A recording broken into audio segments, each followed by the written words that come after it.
Good afternoon. Good afternoon, ma'am. Good afternoon, ma'am. Good afternoon. Good Good afternoon. afternoon, ma'am.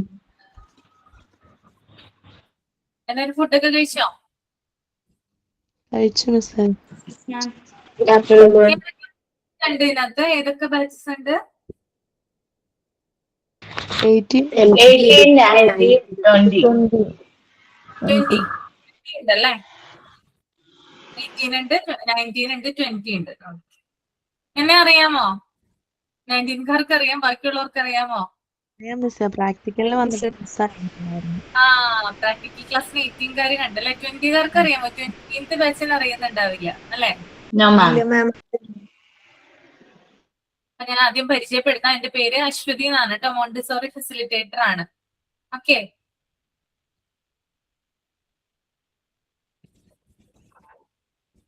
അപ്പൊ നമുക്ക് prayer start ചെയ്യാം അല്ലെ? Prayer ചെയ്തോളൂ.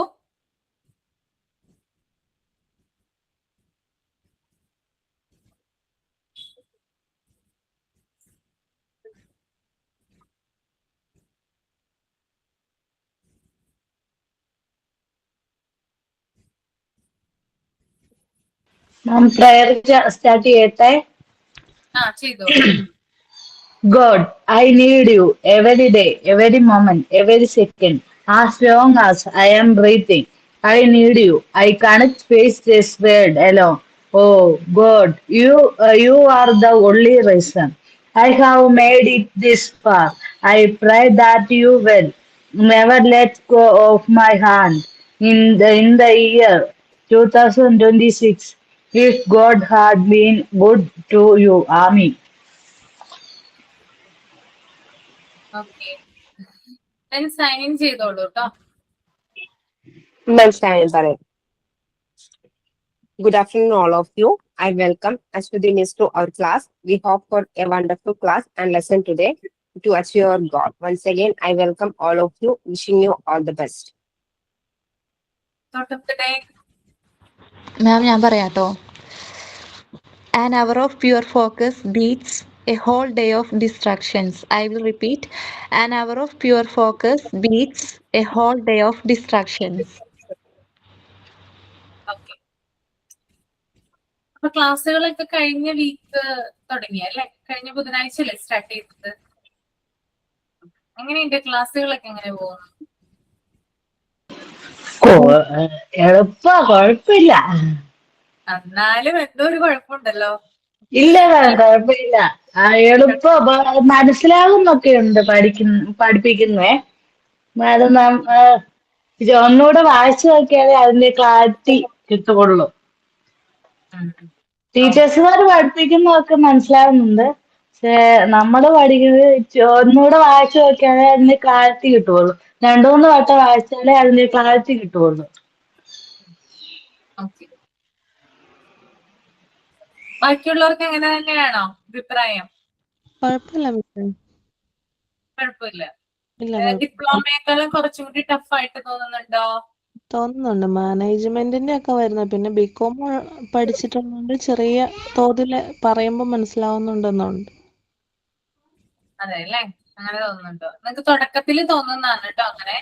പിന്നെ പിന്നെ അത് ശരിയായിക്കോളും. നിങ്ങൾ അതുമായിട്ട് ഇങ്ങനെ അഡാപ്റ്റഡ് ആയിട്ട് വരും. ഓക്കെ. പേടിക്കേണ്ട യാതൊരു ആവശ്യവും ഇല്ല. ഈസി ആയിട്ടുള്ള ക്വസ്റ്റ്യൻസും കാര്യങ്ങളൊക്കെ ആയിരിക്കും ചോദിക്കുന്നത്. കാണുന്ന പോലെ ഭയപ്പെടേണ്ട യാതൊരു ആവശ്യവും ഇല്ല കേട്ടോ. ഓക്കെ, മനസ്സിലായല്ലോ? അപ്പൊ നമുക്ക് തുടങ്ങാം അല്ലേ? സ്റ്റാർട്ട് ചെയ്യാം. അപ്പൊ ഞാൻ എടുക്കാൻ പോകുന്ന ചാപ്റ്റർ എന്ന് പറഞ്ഞാല് മൊഡ്യൂൾ 4-ലെ ചാപ്റ്റർ 6 ആണ് സ്കൂൾ ഇൻസ്പെക്ഷൻ. ഓക്കെ.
ഓക്കെ, ഇപ്പൊ പേജ് നമ്പർ 99 ആണ് കേട്ടോ. എല്ലാവരും ടെക്സ്റ്റ് എടുത്ത് വെച്ചോ. മിസ്സേ സ്ക്രീൻ കട്ടായി പോയിട്ടുണ്ടേ. സ്ക്രീൻ കട്ടാണോ? ആ സ്ക്രീൻ കാണാൻ പറ്റുന്നില്ല. ഇല്ല, പറ്റുന്നില്ല. ഓക്കെ, ശരി, ഒരു സെക്കൻഡ്. എല്ലാവർക്കും അങ്ങനെ തന്നെയാണോ? കാണാൻ പറ്റുന്നില്ലല്ലോ? ആണ് മാം, കാണാൻ പറ്റുന്നില്ല. ഇല്ല ഓക്കെ, ഞാനൊന്ന് ശരിയാക്കട്ടെ കേട്ടോ.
ഇപ്പൊ കാണാൻ പറ്റുന്നുണ്ടോ?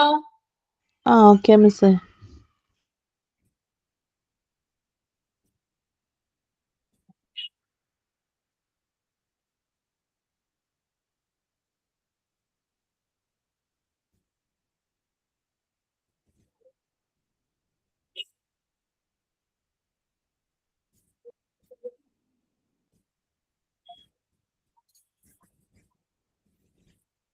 ഓക്കെ, എല്ലാവരും ഒന്ന് റീഡ് ചെയ്തേ മൈൻഡില്. എല്ലാവരും ഒന്ന് മനസ്സിലൊന്ന് വായിക്കുക കേട്ടോ. ഫസ്റ്റ് പേജ് ഇൻട്രൊഡക്ഷൻ ഒന്ന് റീഡ് ചെയ്യുക. ഇൻട്രൊഡക്ഷൻ. മിസ്റ്റർ ടിജിയുടെ ടെക്സ്റ്റ് കിട്ടിയിട്ടില്ല. സ്ക്രീൻ കുറച്ച് സൂം ചെയ്യാമോ? ഇത്രയും പറ്റുള്ളൂ കേട്ടോ, ഇത്രയും പറ്റുള്ളൂ ചെയ്യാനായിട്ട്. ഇപ്പൊ കാണുന്നില്ലേ നിങ്ങൾക്ക് ഒട്ടും?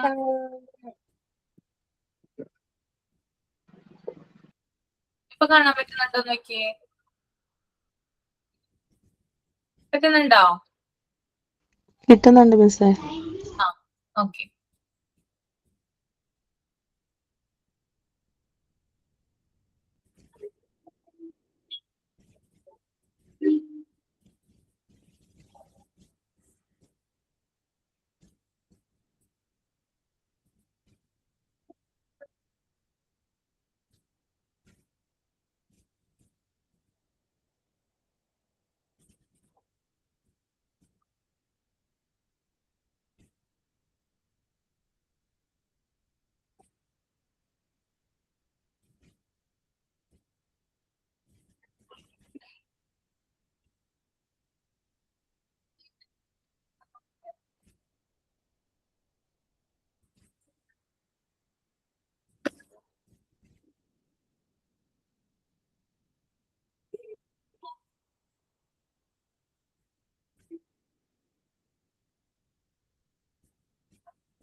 വായിച്ചു കഴിഞ്ഞോ? എല്ലാരും വായിച്ചായിരുന്നോ? വായിച്ചിട്ട് എന്താ മനസ്സിലായി?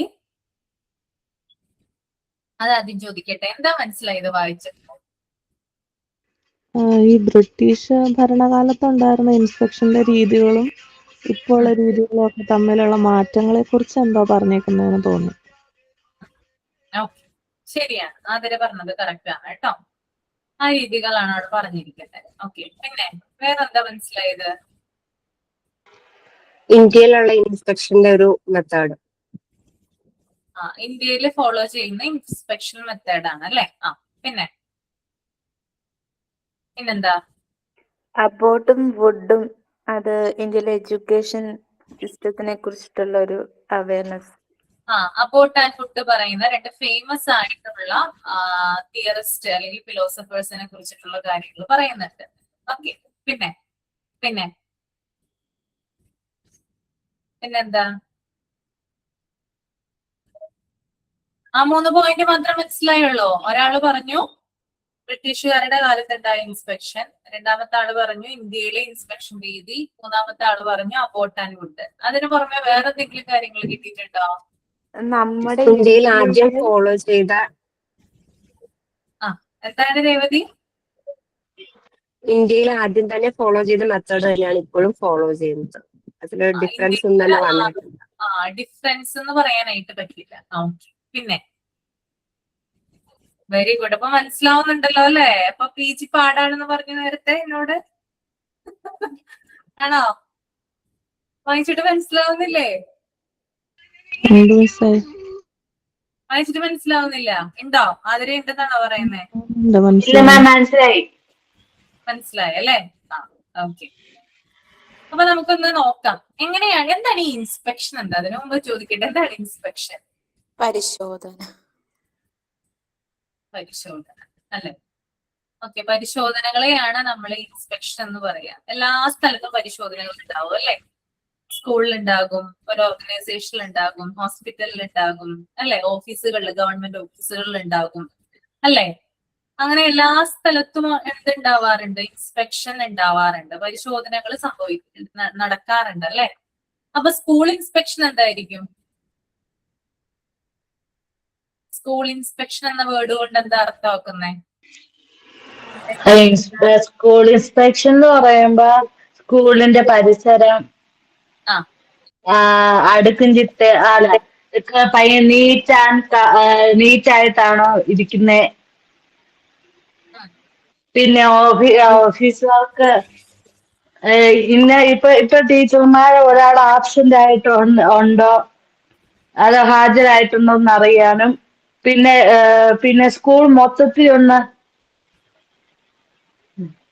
ഇൻസ്പെക്ഷൻ അതാണല്ല. അതാണ് ശരിയാണ് അല്ലെ? നമ്മുടെയൊക്കെ ചെറുപ്പകാലത്ത് നിങ്ങളൊക്കെ സ്കൂളിൽ പഠിക്കുന്ന സമയത്ത് ഇൻസ്പെക്ഷന് വേണ്ടിയിട്ട് ആരെങ്കിലും വന്നിട്ടുണ്ടോ? വന്നിട്ടുണ്ട് മാം. അന്ന് ഭയങ്കര എന്നത്തേനെയും പോലെ ആയിരിക്കും, കുറച്ച് ഡിഫറൻസ് ആയിരിക്കും. എല്ലാരും അറ്റൻഡൻസ് കൂടുതൽ നോക്കും, പിന്നെ ടീച്ചേഴ്സ് ഒക്കെ പ്രോപ്പർ ആയിട്ട് ക്ലാസ്സിൽ കയറും. എല്ലാവർക്കും ഒരു ടെൻഷൻ പോലെ ആയിരിക്കും. ഭയങ്കര സ്ട്രെസ്ഡ് ആയിരുന്നു അല്ലെ ആ സമയത്ത്? ടീച്ചേഴ്സ് ആണെങ്കിലും നമ്മളാണെങ്കിലും അല്ലെ? ഓർത്തു നോക്കിയാൽ നിങ്ങൾ, ഈവൻ പ്രിൻസിപ്പള് പോലും ടെൻഷൻ ആയിരുന്നില്ലേ എല്ലാവർക്കും അല്ലെ? അപ്പോ ശരിക്കും പറഞ്ഞാൽ ഇൻസ്പെക്ഷൻ നടക്കുന്ന സമയം അവരെ അറിയിക്കും അല്ലെ?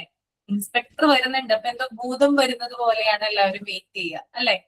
ഭൂതം വരുന്നത് പോലെയല്ലേ? ഞാൻ സത്യമായിട്ടാ പറഞ്ഞത്. എന്റെയൊക്കെ കാലത്ത് അങ്ങനെയായിരുന്നു. ഞാൻ പഠിച്ചിരുന്ന സമയത്ത്, ചെറിയ ക്ലാസ്സിൽ പഠിക്കുന്ന സമയത്ത് ഇൻസ്പെക്ഷൻ വരുന്നുണ്ടെന്ന് പറഞ്ഞില്ല, എന്തോ ഒരു ഭൂതം നമ്മളെ പിടിക്കാൻ വരുന്നത് പോലെയുള്ള ഒരു പ്രതീതിയായിരുന്നു അന്ന് ഉണ്ടായിരുന്നത്. പിന്നെ പോയി കഴിഞ്ഞാലാണ് എന്ത് ചെയ്യുക? സമാധാനമാവാം അല്ലെ? ഓരോ ക്ലാസ് ചെക്ക് ചെയ്യുന്ന സമയത്ത് നമ്മുടെ ക്ലാസ്സിൽ വരുമ്പോ അത് ആ ചെക്കിങ്ങും കാര്യങ്ങളൊക്കെ കഴിഞ്ഞ് തിരിച്ചു പോകുമ്പോ നമുക്ക് ആശ്വസിക്കാം അല്ലെ? ആ ഒരു രീതിയായിരുന്നു അല്ലെ? നല്ല ഡിസിപ്ലിൻ എന്തായിരിക്കും അല്ലേ മാം? ആ അതെ അതെ, എല്ലാവരും മിണ്ടാതേക്ക് ഇരിക്കും അല്ലെ.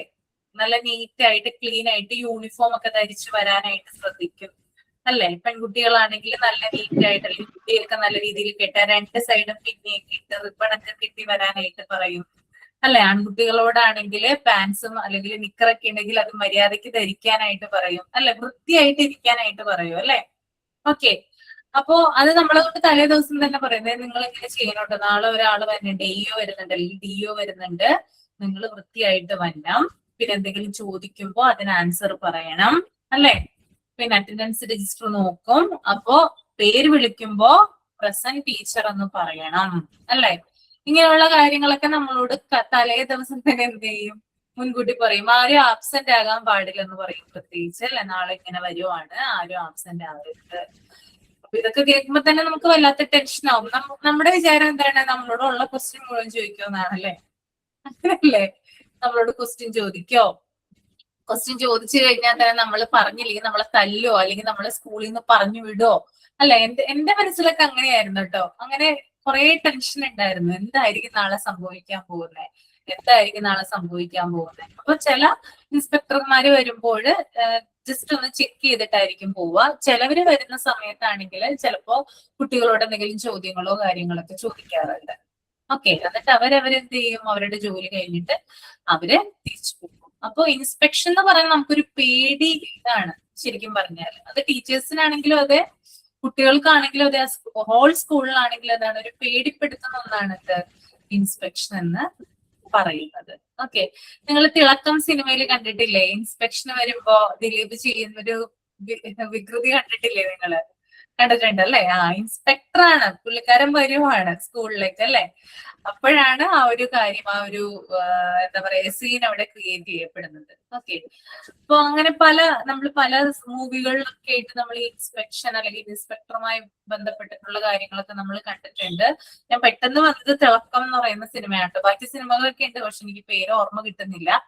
ഓക്കെ, അപ്പോ ഈ സ്കൂൾ ഇൻസ്പെക്ഷൻ എന്ന് പറഞ്ഞാല് നമ്മൾക്കറിയാം, നമ്മുടെ ഇന്ത്യയിൽ എത്ര നാള് വരെ ബ്രിട്ടീഷുകാർ ഭരിച്ചിരുന്നു? എത്ര വർഷം വരെ ഭരിച്ചിട്ടുണ്ടായിരുന്നു?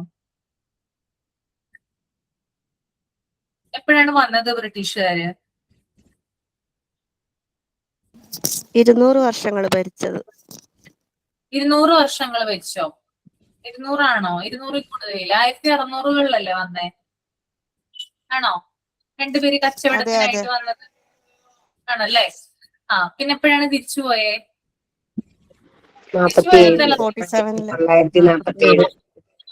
എല്ലാരും അവസാനിപ്പിച്ചു വിടുന്നവര് തിരിച്ചു പോയി. ഏകദേശം 300 അല്ലെങ്കിൽ 350 വർഷത്തോളം ആര് ഭരിച്ചിട്ടുണ്ടായിരുന്നു? ബ്രിട്ടീഷുകാര് ഇന്ത്യയിൽ ഭരിച്ചിട്ടുണ്ടായിരുന്നു. അവരെന്തൊക്കെ നല്ല കാര്യങ്ങൾ ചെയ്തു, എന്തൊക്കെ ചീത്ത കാര്യങ്ങളാണ് ചെയ്തത്, അതൊന്ന് പറഞ്ഞേ. അവിടെ ഏറ്റവും ബെസ്റ്റ് എന്ന് പറയുന്നത് ഈ എഡ്യൂക്കേഷൻ സിസ്റ്റം തന്നെയാണ്. നമ്മളൊക്കെ ഇന്ന് പഠിക്കുന്ന വിദ്യാഭ്യാസ സമ്പ്രദായം അവർ കൊണ്ടുവന്നതാണ് അല്ലെ. ഇംഗ്ലീഷ് എന്നുള്ളൊരു ലാംഗ്വേജ്, ഇംഗ്ലീഷ് എന്ന് പറയുന്ന ലാംഗ്വേജിന് കൂടുതൽ ഇമ്പോർട്ടൻസ് നൽകി അല്ലെ. നമ്മൾ അതുവരെ എന്ത് മാത്രമായിരുന്നു ഉപയോഗിച്ചിരുന്നേ? Regional languages. റീജിയണൽ ലാംഗ്വേജ് മാത്രമായിരുന്നു. എന്ത് വിദ്യാഭ്യാസ സമ്പ്രദായമായിരുന്നു അവിടെ ഉണ്ടായിരുന്നേ? ഗുരുകുല വിദ്യാഭ്യാസം. ഗുരുകുല വിദ്യാഭ്യാസ സമ്പ്രദായം അല്ലെ. പിള്ളേരൊക്കെ എന്ത് ചെയ്യും, ഗുരുക്കന്മാരുടെ വീട്ടിൽ പോകും, എന്നിട്ട് അവിടെ നിന്ന് പഠിക്കും അല്ലെ. പഠന കാലയളവ് കഴിഞ്ഞിട്ട് തിരിച്ച് വീട്ടിലേക്ക് വരും. അപ്പൊ വീടുമായിട്ടൊന്നും യാതൊരു കോണ്ടാക്റ്റും ഇല്ല ആ സമയത്ത്. ഗുരു പറയുന്നത് എന്താണോ ആ കാര്യങ്ങൾ കേൾക്കുക എന്നുള്ളതാണ് അല്ലെ. ഓക്കെ, അപ്പൊ അത്തരത്തിലൊരു വിദ്യാഭ്യാസ സമ്പ്രദായമായിരുന്നു നമ്മുടെ നാട്ടില് ഉണ്ടായിരുന്നത്. ഇപ്പൊ ബ്രിട്ടീഷുകാർ ഇവിടെ വന്നതും അവര് ആദ്യമായിട്ട് ഇംപ്ലിമെന്റ് ചെയ്തത് അല്ലെങ്കിൽ ആദ്യമായിട്ട് ഇംപ്ലിമെന്റ് ചെയ്തൊരു കാര്യം എന്ന് പറഞ്ഞാൽ നിങ്ങൾക്ക് അറിയാം, അതെല്ലാവർക്കും അറിയാം, റെയിൽവേ ആയിരുന്നു അല്ലെ. റെയിൽവേ അല്ലേ? റെയിൽവേ ആണ്. ഓക്കെ, പിന്നെ അതുപോലെ തന്നെ മറ്റൊരു പ്രധാനപ്പെട്ട കാര്യമാണ് എഡ്യൂക്കേഷൻ എന്ന് പറയുന്നത്. അപ്പൊ റെയിൽവേ ഉണ്ട്, ടെലിഫോൺ ഉണ്ട്, ടെലിഗ്രാം, അങ്ങനെയുള്ള കുറെ കാര്യങ്ങൾ അവരിവിടെ നടപ്പിലാക്കി. അപ്പൊ അതിന്റെ പുറകെ തന്നെ വന്ന ഒന്നാണ് എന്ത്, എഡ്യൂക്കേഷൻ. എഡ്യൂക്കേഷൻ എന്ന് പറഞ്ഞാൽ അവര് പള്ളിക്കൂടങ്ങൾ സ്ഥാപിച്ചു, അതായത് സ്കൂളുകൾ. പണ്ട് കാലത്ത് നമുക്കറിയാം ലോവർ പ്രൈമറി സ്കൂൾ മാത്രമാണ് ഉണ്ടായിരുന്നത് അല്ലെ. വലിയ വലിയ സ്കൂളുകൾ ഉണ്ടായിരുന്നോ ആദ്യകാലത്തൊക്കെ? ഇല്ല, ചെറിയ ചെറിയ സ്കൂളുകളാണ് ആദ്യം ഉണ്ടായിരുന്നത് അല്ലെ. അപ്പൊ പള്ളിക്കൂടങ്ങൾ സ്ഥാപിക്കുകയുണ്ടായി അവര്, അല്ലെ? അതിന്റെ ഭാഗമായിട്ട് അവര് പ്രത്യേകമായിട്ട് കരിക്കുലത്തില് കുട്ടികളെ പഠിപ്പിക്കുന്നതിന്റെ റീജിയണൽ ലാംഗ്വേജ് മാത്രമല്ല ഇംഗ്ലീഷും കൂടുതൽ പഠിക്കണമെന്ന് അവർക്ക് നിർബന്ധം ഉണ്ടായിരുന്നു. അതെന്തുകൊണ്ട് അവർ നിർബന്ധപ്പെടാൻ കാരണം? എന്തുകൊണ്ട് അവരിത് അങ്ങനെ കമ്പൽ ചെയ്തത്? ഇംഗ്ലീഷ് പിന്നെ അതുപോലെ തന്നെ ധാരാളം ഇന്ത്യക്കാര് അവരുടെ ആർമിയിൽ ജോലി ചെയ്തിരുന്നു, അല്ലെങ്കിൽ ധാരാളം ഓഫീസ് ജോലികൾ ചെയ്തിട്ടുള്ള ഇന്ത്യക്കാരുണ്ട്. പിന്നെ മാത്രമല്ല ഇവരുടെ നാട്ടിലേക്കൊക്കെ ചില സമയത്ത് പോകാനും വരാനും ഒക്കെ ഇന്ത്യക്കാർ ഇവർക്ക് ആവശ്യമായിരുന്നു. അപ്പൊ എന്തെന്ന് കൂടിയേ തീരൂ, ഇംഗ്ലീഷ് പഠിച്ചാൽ മാത്രമാണ് ഇവരുടെ ഓഫീസ് ജോലികളും അതുപോലെ തന്നെ ഇവരുടെ ആർമിയിലൊക്കെ എന്ത് ചെയ്യാൻ പറ്റുള്ളൂ, കമ്മ്യൂണിക്കേറ്റ് ചെയ്യാനായിട്ട് സാധിക്കുള്ളൂ. അപ്പൊ അതിന്റെ ഭാഗമായിട്ടാണ് കൂടുതലായിട്ടും അവർ ഇംഗ്ലീഷ് എന്ത് ചെയ്തത് ഇന്ത്യക്കാരിൽ ഇൻട്രൊഡ്യൂസ് ചെയ്യാനായിട്ട് ശ്രമിച്ചത്. ഇത്രയും കാര്യങ്ങൾ ക്ലിയർ ആണോ? ഓക്കെയാണ്. യെസ്. അപ്പൊ അതിന്റെ ഭാഗമായിട്ട് ഞാൻ പറഞ്ഞു പള്ളിക്കൂടങ്ങൾ സ്ഥാപിക്കുകയുണ്ടായി. അവിടെ ധാരാളം രീതിയിലുള്ള പഠനങ്ങൾ, അല്ലെങ്കിൽ റീജിയണൽ ലാംഗ്വേജിന് പുറമെ ഇംഗ്ലീഷ് എന്ന് പറയുന്ന ഒഫീഷ്യൽ ലാംഗ്വേജ് എന്ത് ചെയ്തു പഠിക്കാനായിട്ട് ആരംഭിച്ചു. അങ്ങനെ വലിയ വലിയ രീതിയിൽ ഇത് കൂടുതൽ ഇംപ്ലിമെന്റ് ചെയ്യാൻ തുടങ്ങി, അല്ലെങ്കിൽ ഡെവലപ്പ് ചെയ്യാനായിട്ട് തുടങ്ങി. അതായത് കൂടുതൽ സ്കൂളുകൾ സ്ഥാപിക്കുകയുണ്ടായി, കോളേജുകൾ സ്ഥാപിക്കുകയുണ്ടായി, യൂണിവേഴ്സിറ്റികൾ സ്ഥാപിക്കുകയുണ്ടായി. അവിടെയൊക്കെ ഇംഗ്ലീഷ് എന്ന് പറയുന്ന ലാംഗ്വേജിന് പ്രത്യേക പരിഗണന നൽകി എന്ന് വേണം നമുക്ക് പറയാനായിട്ട്, കേട്ടോ. അപ്പോ ഇതൊക്കെയാണ്, അതായത് ബ്രിട്ടീഷുകാർ നമ്മളെ കുറെ അധികം കഷ്ടപ്പെടുത്തിയെങ്കിൽ കൂടി, കുറെ കാര്യങ്ങൾ നമ്മളുടെ സ്വത്തും കാര്യങ്ങളൊക്കെ ഇവിടെ നിന്ന് അടിച്ചു പോയിട്ടുണ്ടെങ്കിൽ കൂടി, അതായത് അവർ കട്ടോട്ട് പോയിട്ടുണ്ടെങ്കിൽ കൂടി അവര് നടപ്പിലാക്കിയ ചില നല്ല കാര്യങ്ങൾ എന്ന് പറയുന്നതാണ് റെയിൽവേ, ടെലിഗ്രാഫ്, ടെലിഫോൺ, അതുപോലെ തന്നെ എഡ്യൂക്കേഷൻ മുതലായിട്ടുള്ള കാര്യങ്ങൾ എന്ന് പറയുന്നത്, കേട്ടോ. അപ്പോ എങ്ങനെയാണ് സ്കൂൾ ഇൻസ്പെക്ഷൻ, അല്ലെങ്കിൽ എത്തരത്തിലാണ് അവര് സ്കൂൾ ഇൻസ്പെക്ഷനുമായി ബന്ധപ്പെട്ടിട്ടുള്ള കാര്യങ്ങൾ ഇവിടെ നടപ്പിലാക്കിയതെന്ന് നമുക്കൊന്ന് നോക്കാം. ഓക്കെ, എല്ലാവരും റെഡിയല്ലേ? ഞാൻ ആദ്യത്തെ പാരഗ്രാഫ് ഒന്ന് വായിക്കാം, കേട്ടോ.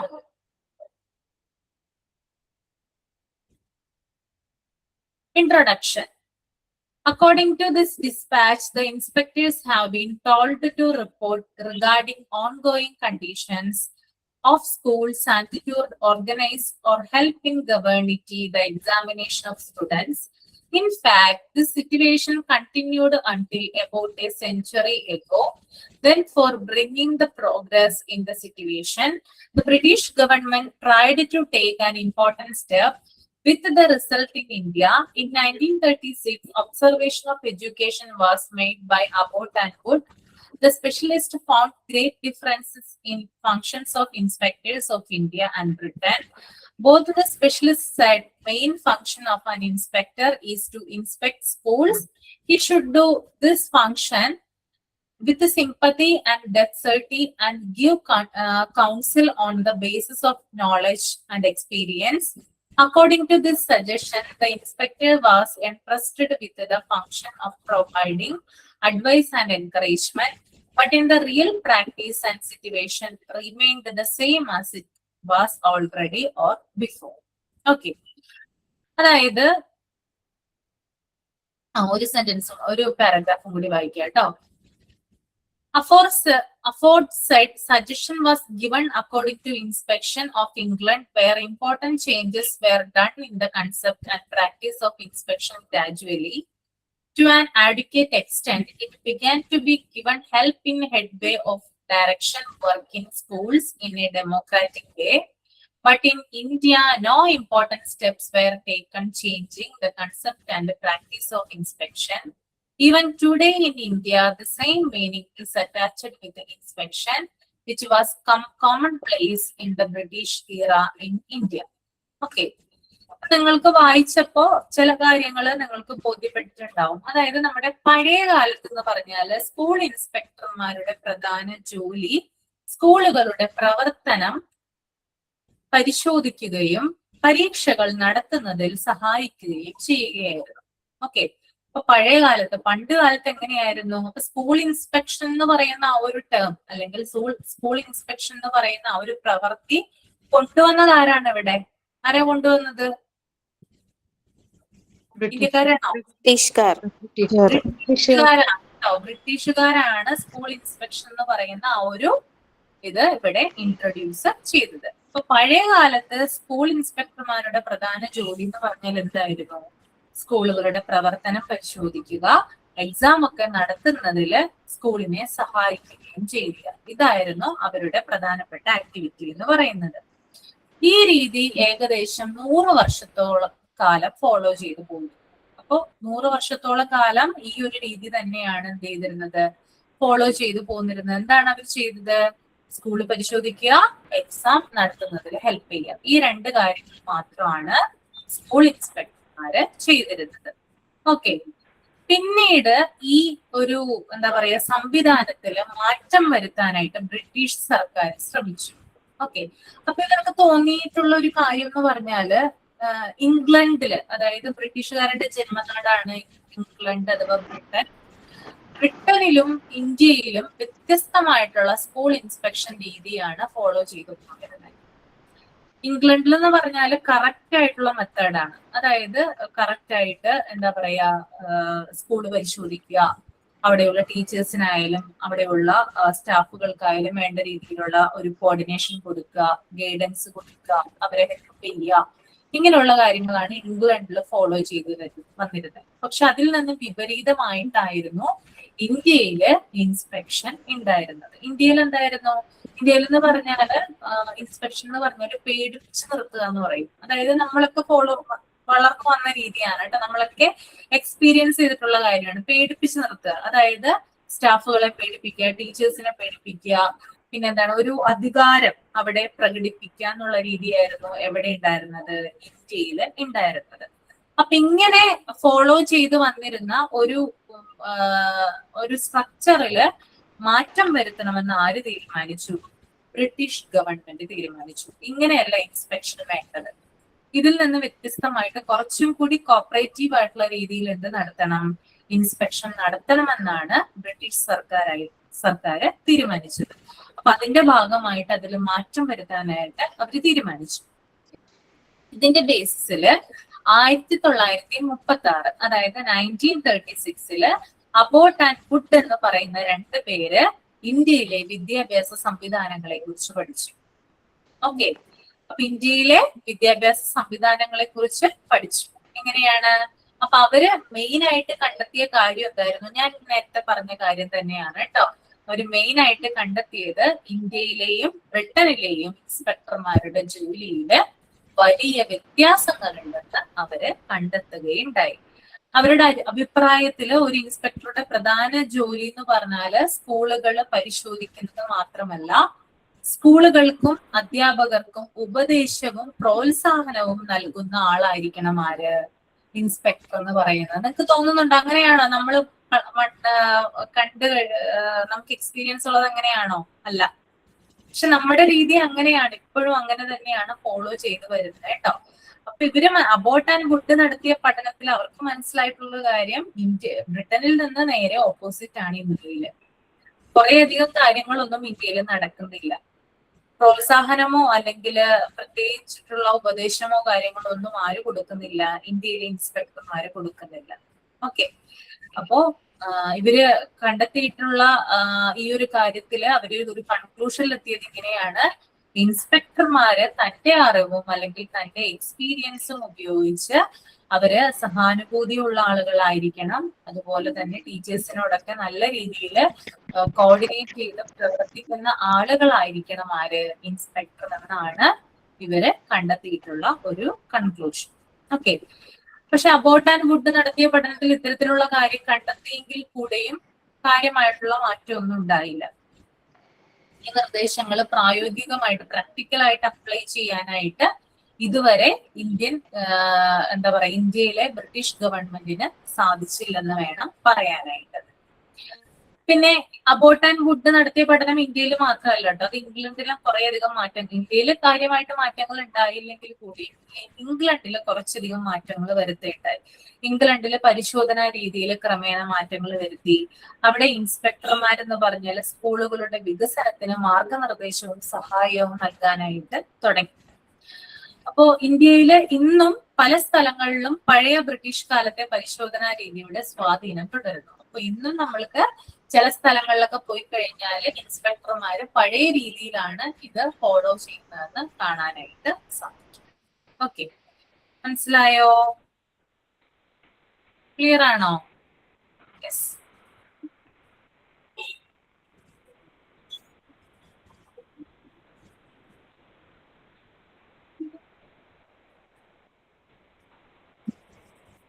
The next paragraph ഒന്ന് നോക്കാം. Present position of inspection in India. The practice of school inspection was established on the recommendation of Woods Dispatch of 1854, which brought private enterprise into the educational field in a big way.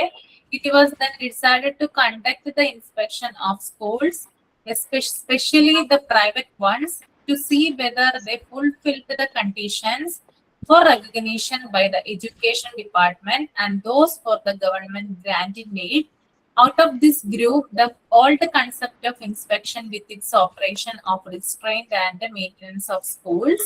This old concept largely persists even today. Inspection is more or less authoritarian and rigid and offers little for professional instruction of teachers. The inspecting officer supervises classroom instruction because of the supervisor official position.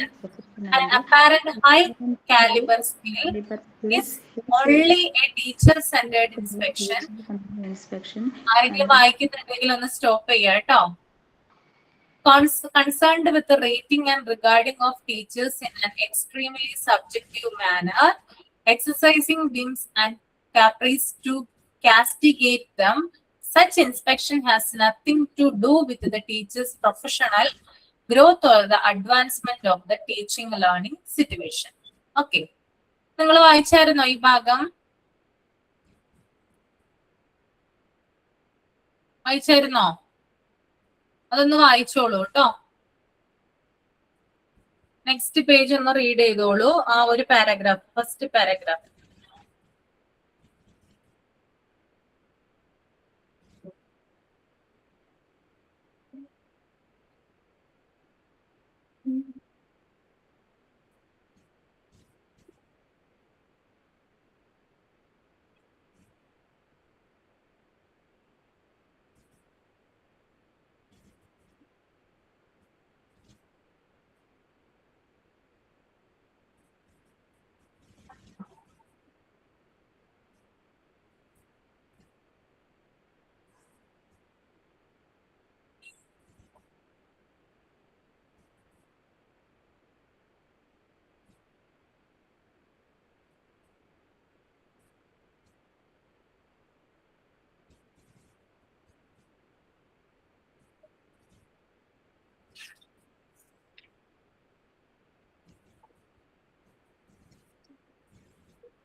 വായിച്ചു കഴിഞ്ഞെങ്കിൽ thumb ചെയ്യാം കേട്ടോ.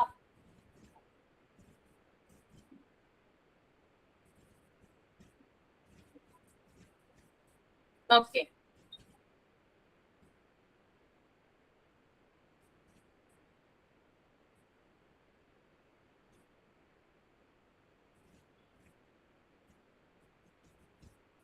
Okay. അപ്പൊ ഇവിടെ പറയുന്നത്, പ്രധാനമായിട്ടും ഈ ഒരു പാരഗ്രാഫിൽ പറയുന്നത്, ഇന്നത്തെ പരിശോധനാ സംവിധാനത്തിന്റെ എങ്ങനെയായിരുന്നു ഇന്നത്തെ പരിശോധനാ സംവിധാനം മുതലെടുത്തത്, അല്ലെങ്കിൽ അതിന്റെ കാരണക്കാരായിരുന്നു എന്നുള്ള രീതിയിലാണ് ഇവിടെ പറയുന്നത് കേട്ടോ. അപ്പൊ നിങ്ങൾ വുഡ്സ് ഡിസ്പാച്ച് എന്ന് കേട്ടിട്ടുണ്ടോ? വുഡ്സ് ഡിസ്പാച്ച് ചെറിയ ക്ലാസ്സിലൊക്കെ പഠിച്ചിട്ടുണ്ടാവുമല്ലോ. ഹിസ്റ്ററിയുടെ, നമ്മുടെ സോഷ്യൽ സയൻസ്. വുഡ്സ് ഡിസ്പാച്ച് 1854 പഠിച്ചിട്ടില്ല?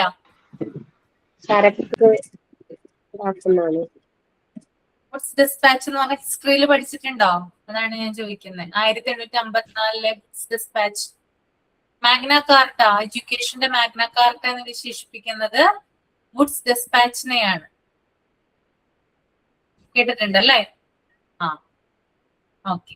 അപ്പൊ ഇന്ത്യയില് സ്കൂൾ ഇൻസ്പെക്ഷൻ സംവിധാനം 1854 വുഡ്സ് ഡിസ്പാച്ചിന്റെ ശുപാർശയെ അടിസ്ഥാനമാക്കിയാണ് ആരംഭിച്ചത്.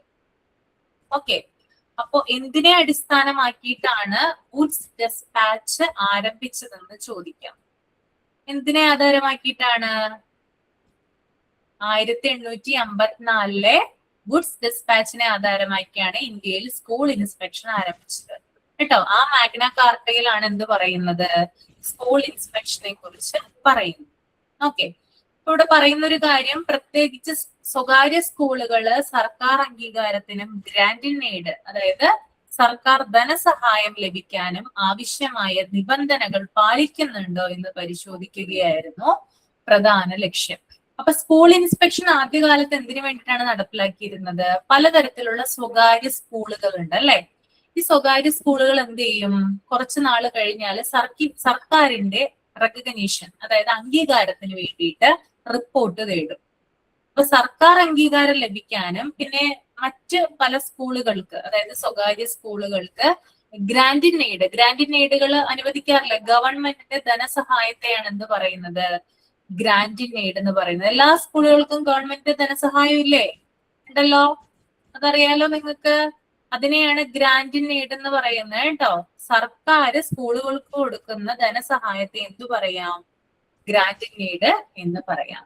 അപ്പൊ ഗ്രാന്റ് ഇൻ എയ്ഡ് ലഭിക്കുന്നതിന് വേണ്ടിയിട്ട് എന്ത് ചെയ്യാറുണ്ട്, പല സ്കൂളുകളും അപ്ലൈ ചെയ്യാറുണ്ട്. അപ്പോ ആ ഒരു സാഹചര്യത്തില് എന്ത് ചെയ്യണം, സ്കൂള് പരിശോധിക്കണം.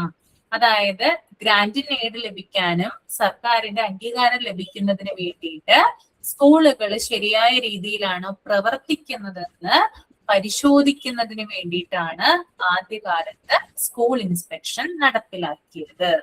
ഓക്കെ, അപ്പൊ അതായിരുന്നു പ്രധാന ലക്ഷ്യം. സ്കൂൾ ഇൻസ്പെക്ഷന്റെ ലക്ഷ്യം എന്തായിരുന്നു, ഇത്തരത്തില് ഗ്രാന്റ് ഇൻ എയ്ഡുകള് കൊടുക്കുന്നതിനും അതുപോലെ തന്നെ അക്രഡിറ്റേഷൻ കൊടുക്കുന്നതിനും ഒക്കെ ശരിയായ രീതിയിൽ സ്കൂളുകള് പരിശോധിക്കലായിരുന്നു ആദ്യത്തെ ഇൻസ്പെക്ഷന്റെ ലക്ഷ്യം എന്ന് പറയുന്നത്.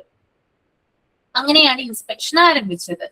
അപ്പൊ ഇൻസ്പെക്ഷൻ ആരംഭിക്കാൻ തുടങ്ങിയപ്പോൾ പിന്നീട് ഇത് കണ്ടിന്യൂസ് ആയിട്ട് എന്ത് ചെയ്തു, ഇൻസ്പെക്ഷൻ നടത്താനായിട്ട് തുടങ്ങി.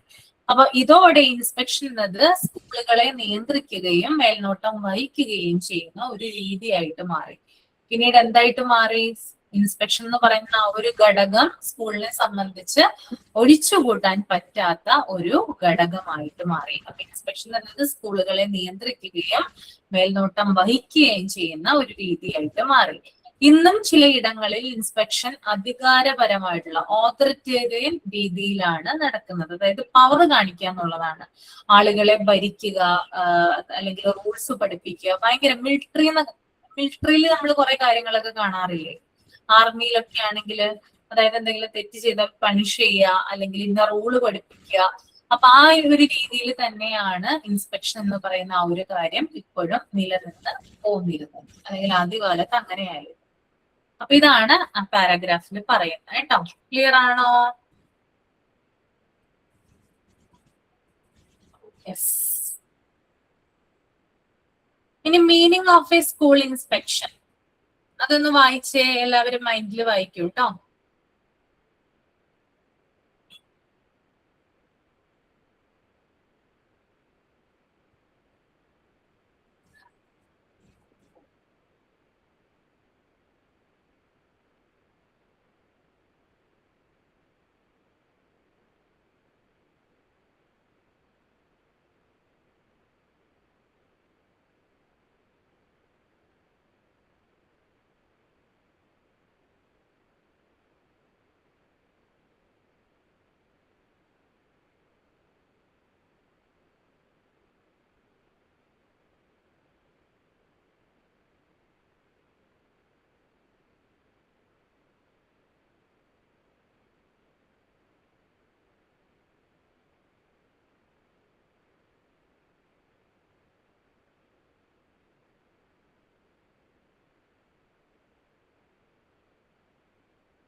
വായിച്ചു കഴിഞ്ഞിട്ടുണ്ടെങ്കിൽ തമ്പ് ചെയ്യാം കേട്ടോ.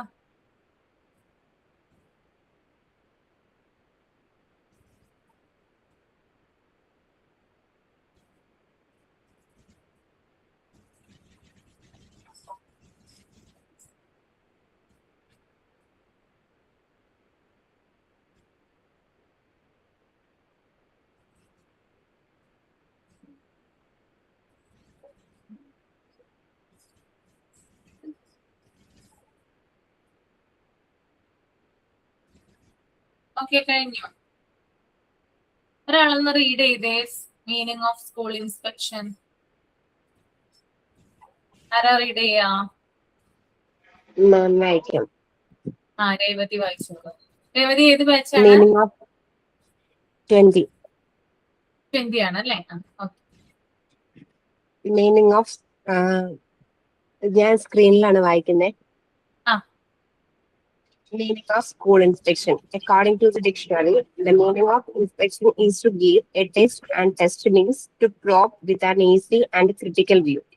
In the area of education, also this sort of test is mirrored from the inspection of schools with the activities related to education and conditions. The school has activities linked to education and conditions. The school inspector is selected by the government and goes to various schools at times. There he tests some classes, laboratories, and playgrounds. Besides, he receives some other information by asking questions from principal or headmaster and teachers, and by doing inspection of register regarding office, financial matters with view of critical gratitude.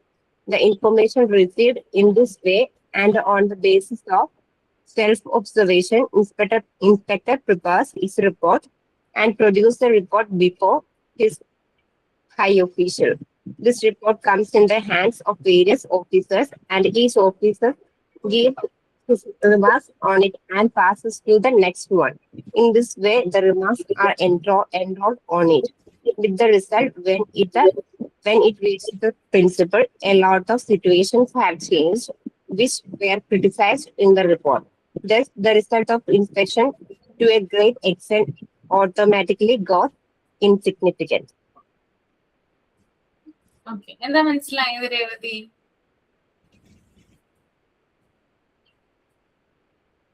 എന്താണ് inspection, ഇൻസ്പെക്ഷനിൽ എന്താണ് ചെയ്യുന്നത് എന്നൊരു inspection ഒരു സ്കൂളിൽ inspection നടത്തുന്നു. അവര് അതിൽ കണ്ടുപിടിച്ച കാര്യങ്ങളെല്ലാം മേലോട്ട് റിപ്പോർട്ട് ചെയ്യുന്നു.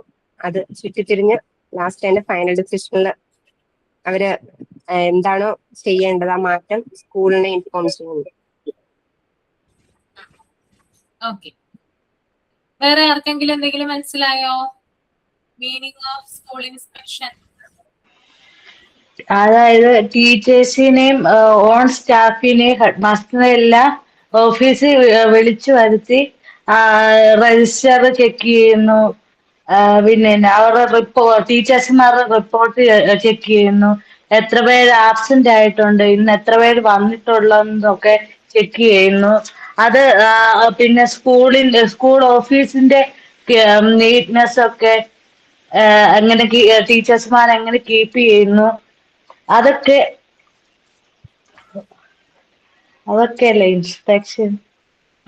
ഓക്കെ, വേറെ ആർക്കെങ്കിലും എന്തെങ്കിലും മനസ്സിലായോ?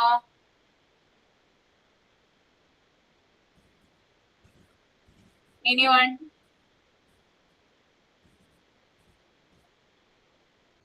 മിസ്സ ഇപ്പൊ പറഞ്ഞ പോലെയൊക്കെ തന്നെ ഒരു ഇൻസ്പെക്ഷൻ എന്താണ്, സ്കൂളുമായിട്ട് ബന്ധപ്പെട്ട് പിന്നെ ഇൻസ്പെക്ടർ എന്താ ചെയ്യുന്നത്, പിന്നെ നമ്മുടെ സ്കൂളിലുള്ള ലാബ് അങ്ങനെയൊക്കെയുള്ള സംഭവങ്ങൾ പരിശോധിച്ച് അദ്ദേഹം റിപ്പോർട്ട് കൊടുക്കുന്നു. പിന്നെ പ്രിൻസിപ്പള് പിന്നെ ഫിനാൻഷ്യൽ മാറ്റേഴ്സ് അങ്ങനെയൊക്കെയുള്ള കാര്യങ്ങൾ വ്യക്തമായിട്ടുള്ള ധാരണ നോക്കിയിട്ട് ഒരു റിപ്പോർട്ട് അദ്ദേഹം സമർപ്പിക്കുന്നു.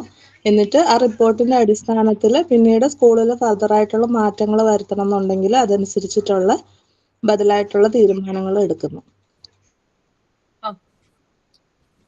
ഇപ്പോ ഡിക്ഷണറി അനുസരിച്ച് ഇൻസ്പെക്ഷൻ എന്ന് പറഞ്ഞാൽ എന്താണ്? ഒരു കാര്യം പരിശോധിക്കുക അല്ലെങ്കിൽ വിലയിരുത്തുക എന്നതാണ് ഡിക്ഷണറി അനുസരിച്ച് ഈ ഇൻസ്പെക്ഷന്റെ മീനിങ് വരുന്നത്. അപ്പൊ പരിശോധന എന്ന് പറയുന്നത് ഒരു കാര്യത്തെ ശ്രദ്ധയോടുകൂടിയും വിമർശനാത്മകപരമായും, അതായത് ക്രിട്ടിക്കൽ ആയിട്ടും പരിശോധിക്കുന്നതിനെയാണ് ഇത് പറയുന്നത് ഇൻസ്പെക്ഷൻ. അതായത് ഒരു കാര്യം വളരെ ശ്രദ്ധയോട് കൂടിയിട്ട് ഒബ്സർവ് ചെയ്യുക, ക്രിട്ടിക്കൽ ആയിട്ട് അത് എന്ത് ചെയ്യുക, ഒബ്സർവ് ചെയ്യുക. അതിനെയാണ് നമ്മൾ എന്ത് പറയുന്നത്, ഇൻസ്പെക്ഷൻ എന്ന് പറയുന്നത്. അപ്പോ എഡ്യൂക്കേഷണൽ സിസ്റ്റത്തിൽ നമ്മൾ ഇതേ രീതിയിലുള്ള പരിശോധനയാണ് എന്ത് ചെയ്യുന്നത്, നടത്തുന്നത്. ഇപ്പൊ സ്കൂളിലെ പഠന പ്രവർത്തനങ്ങള്, അതിന്റെ സൗകര്യങ്ങള്, സാഹചര്യങ്ങള് ഇൻസ്പെക്ഷനിൽ എന്ത് ചെയ്യുന്നു, പരിശോധിക്കണം. ഇപ്പൊ സ്കൂളുമായി ബന്ധപ്പെട്ടിട്ടുള്ള സൗകര്യങ്ങൾ പരിശോധിക്കുക, അവിടുത്തെ സാഹചര്യങ്ങൾ പരിശോധിക്കുക, അവിടുത്തെ പഠന പ്രവർത്തനങ്ങൾ പരിശോധിക്കുക എന്നുള്ളതാണ് ഇൻസ്പെക്ഷൻ എന്ന് പറയുന്നത്. മാത്രമല്ല സ്കൂളിൽ വിദ്യാഭ്യാസവുമായി ബന്ധപ്പെട്ടിട്ടുള്ള വിവിധ പ്രവർത്തനങ്ങളും സൗകര്യങ്ങളും ഉണ്ടായിരിക്കും. അതായത് പല പ്രവർത്തനങ്ങളും എന്ത് ചെയ്യും, പല സൗകര്യങ്ങളും ഉണ്ടായിരിക്കും. അപ്പൊ അത് പ്രോപ്പറായിട്ട് സർക്കാർ നിയമിച്ചിട്ടുള്ള സ്കൂൾ ഇൻസ്പെക്ടർ വിവിധ സ്കൂളുകളിൽ എന്ത് ചെയ്യുന്നു, അത് വന്ന് പരിശോധിക്കുകയും അതിനെ തുടർന്ന് റിപ്പോർട്ട് തയ്യാറാക്കുകയും ചെയ്യുകയാണ് ചെയ്യുന്നത്. പ്രധാനമായിട്ടും ഇൻസ്പെക്ടർമാര് ക്ലാസ് മുറികൾ പരിശോധിക്കും, അല്ലെ, ലബോറട്ടറികൾ പരിശോധിക്കും, കളിസ്ഥലങ്ങൾ പരിശോധിക്കും. അങ്ങനെ സ്കൂളുമായി ബന്ധപ്പെട്ടിട്ടുള്ള എല്ലാ കാര്യങ്ങളും പരിശോധിക്കുന്ന വ്യക്തിയാണ് ആര്, ഇൻസ്പെക്ടർ എന്ന് പറയുന്നത്. കൂടാതെ പ്രിൻസിപ്പലിനോടും ഹെഡ് മാസ്റ്ററോടും അധ്യാപകരോടും ചോദ്യങ്ങൾ ചോദിച്ച് കൂടുതൽ വിവരങ്ങൾ ശേഖരിക്കണം. അപ്പൊ പരിശോധിക്കുക മാത്രമാണ് ചെയ്യുന്നത്. നമുക്കറിയാം, പ്രത്യേകിച്ചും ഹെഡ് മാസ്റ്ററോട് അല്ലെങ്കിൽ പ്രിൻസിപ്പലിനോട് അവരിതുമായി ബന്ധപ്പെട്ടിട്ടുള്ള ചോദ്യങ്ങൾ ചോദിക്കും. എന്നിട്ടാണ് അവരെന്ത് ചെയ്യുന്നത്, റിപ്പോർട്ട് തയ്യാറാക്കുന്നത്. പിന്നെ അതുപോലെ തന്നെ കുട്ടികളെ നോക്കാറുണ്ട്, ക്ലാസ് മുറികൾ നോക്കാറുണ്ട്, കളിസ്ഥലങ്ങൾ നോക്കാറുണ്ട്. അങ്ങനെ എല്ലാ കാര്യങ്ങളും പരിശോധിക്കുന്നതിന് പുറമെ ഓഫീസ് രേഖകൾ, ഓഫീസ് അതായത് attendance register, leave letter register, അങ്ങനെ പിന്നെ അതുപോലെ ഫിനാൻഷ്യൽ റെക്കോർഡ്സ്. നിങ്ങൾക്ക് അറിയാം, 3ാമത്തെ ചാപ്റ്ററിൽ നിങ്ങൾക്ക് പഠിക്കാനുണ്ട് കേട്ടോ. അപ്പൊ മിസ് എടുത്തായിരുന്നോ 3ാമത്തെ ചാപ്റ്ററിലെ? 3ാമത്തെ ചാപ്റ്റർ എടുത്തായിരുന്നോ? 3rd ചാപ്റ്റർ എടുത്തിട്ടില്ല? മിസ്സിന്റെ ക്ലാസ്സിൽ ഞാൻ ജോയിൻ ചെയ്തിട്ടില്ല. അതെ അല്ലേ, തുടങ്ങിയിട്ടില്ല. കുറച്ചും കൂടി കഴിയുമ്പോൾ, അതായത് നമ്മുടെ സ്കൂളിൽ സ്റ്റാർട്ട് ചെയ്തല്ലേ, പലതരത്തിലുള്ള റെക്കോർഡുകൾ സൂക്ഷിക്കുന്നുണ്ട്, അല്ലെ. ഒരു സ്കൂൾ എന്ന് പറയുമ്പോൾ ആ സ്കൂളിന്റെ ആദ്യമേ തൊട്ട്, അതായത് എന്നാണോ ഫംഗ്ഷൻ ആരംഭിച്ചത് ആ സ്കൂള്, അതിന്റെ എൻഡ് ഡേറ്റ് എന്നാണോ പ്രവർത്തനം അതിന്റെ അവസാനിപ്പിക്കുന്നത്, അതുവരെയുള്ള രേഖകൾ എവിടെ സൂക്ഷിച്ചിട്ടുണ്ടാകും, സ്കൂളിൽ സൂക്ഷിച്ചിട്ടുണ്ടാവും. നമ്മളൊക്കെ പഠിച്ചിരുന്ന കാലത്ത് നമ്മളുടെ വിദ്യാഭ്യാസവുമായി ബന്ധപ്പെട്ടിട്ടുള്ള രേഖകൾ ഇപ്പോഴും നമ്മൾ പഠിച്ച സ്കൂളിൽ ചെന്ന് കഴിഞ്ഞാൽ അവർ എടുത്തു തരും. അത്രയും ഇമ്പോർട്ടന്റ് ആയിട്ട് സൂക്ഷിക്കുന്ന രേഖകളാണെന്ത്, സ്കൂൾ രേഖകൾ എന്ന് പറയുന്നത്. അപ്പോ സ്കൂളിലെ ഓഫീസ് രേഖകൾ, അതായത് ഞാൻ നേരത്തെ പറഞ്ഞു, അറ്റൻഡൻസ് രജിസ്റ്റർ ഉണ്ട്, ലീവ് ലെറ്റർ രജിസ്റ്റർ ഉണ്ട്, സർവീസ് ബുക്ക് ഉണ്ട്, അതായത് സ്റ്റാഫുകളുടെയും അവരുടെ എക്സ്പീരിയൻസ്, അവരുടെ ക്വാളിഫിക്കേഷൻ, അവരെന്നാണ് ജോയിൻ ചെയ്തത്, എന്നാണ് റിട്ടയർഡ് ചെയ്തത്, ഇങ്ങനെയുള്ള കംപ്ലീറ്റ് ഡീറ്റെയിൽസ് അടങ്ങിയിട്ടുള്ള ബുക്കാണ് സർവീസ് ബുക്ക്.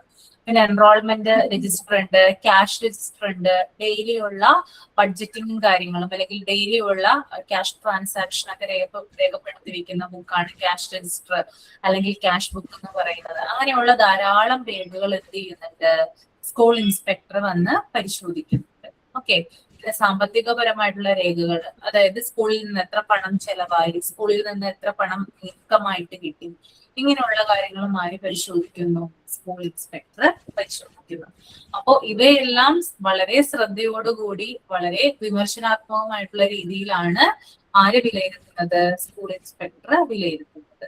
അപ്പൊ ഇതിന്റെ അടിസ്ഥാനത്തിൽ ശേഖരിച്ച വിവരങ്ങള് സ്വന്തം നിരീക്ഷണവും അടിസ്ഥാനമാക്കി ഇൻസ്പെക്ടർ എന്ത് ചെയ്യുന്നു, റിപ്പോർട്ട് തയ്യാറാക്കുന്നു. അപ്പൊ കളക്ട് ചെയ്ത വിവരങ്ങളുടെ അടിസ്ഥാനത്തില് അല്ലെങ്കിൽ എന്താ പറയാ, കണ്ടിട്ടുള്ള പരിശോധനകളുടെ ഫലമായിട്ടുള്ള റിപ്പോർട്ടുകൾ ആര് തയ്യാറാക്കുന്നുണ്ട്, ചെക്ക് ചെയ്തതിന്റെ ഫലമായിട്ടുള്ള റിപ്പോർട്ടുകൾ ഇൻസ്പെക്ടർ റെഡിയാക്കുന്നു. അതിനുശേഷം ആ റിപ്പോർട്ട് ആർക്ക് സബ്മിറ്റ് ചെയ്യുന്നു, മേലുദ്യോഗസ്ഥർക്ക് അല്ലെങ്കിൽ ഹയർ അതോറിറ്റീസിന് കൈമാറുന്നു. ഇനി റിവ്യൂ റിപ്പോർട്ട് എന്ന് പറയുന്നത് പല ഉദ്യോഗസ്ഥരുടെയും കൈകളിലൂടെ എന്ത് ചെയ്യുന്നു, പാസ് ചെയ്ത് പോകുന്നു. അങ്ങനെ ഓരോ ഉദ്യോഗസ്ഥനും തന്റെ അഭിപ്രായം രേഖപ്പെടുത്തി അടുത്ത ഉദ്യോഗസ്ഥന് കൈമാറുന്നു. ആൻഡ് ഫൈനലി ഇത് ആരുടെ കയ്യിലാണ് എത്തിച്ചേരുന്നത്, പ്രിൻസിപ്പലിന്റെ കയ്യിൽ എത്തിച്ചേരുന്നു. അപ്പോഴേക്കും എന്താണ് അവിടെ എന്തെങ്കിലും കുറവുകളോ കാര്യങ്ങളോ ഒക്കെ ഉണ്ടായിട്ടുണ്ടെങ്കിൽ, സ്കൂളിൽ എന്തെങ്കിലും കുറവുകൾ ഉണ്ടായിട്ടുണ്ടെങ്കിൽ അത് നികത്തിയിട്ടുണ്ടാവും. അത് സ്കൂളിന് സ്വയമേ തന്നെ മനസ്സിലാക്കുകയും ആ കുറവ് നികത്തുകയും ചെയ്യുന്നു. ഓക്കെ, അപ്പോ ഇതാണ് മെയിൻ ആയിട്ട്. അപ്പോ അതിനാൽ ഇൻസ്പെക്ഷന്റെ പ്രാധാന്യം എന്ന് പറഞ്ഞാല് വളരെ ഇമ്പോർട്ടന്റ് ആയിട്ടുള്ള ഒരു കാര്യമാണ്. ഓക്കെ, ക്ലിയർ ആണോ?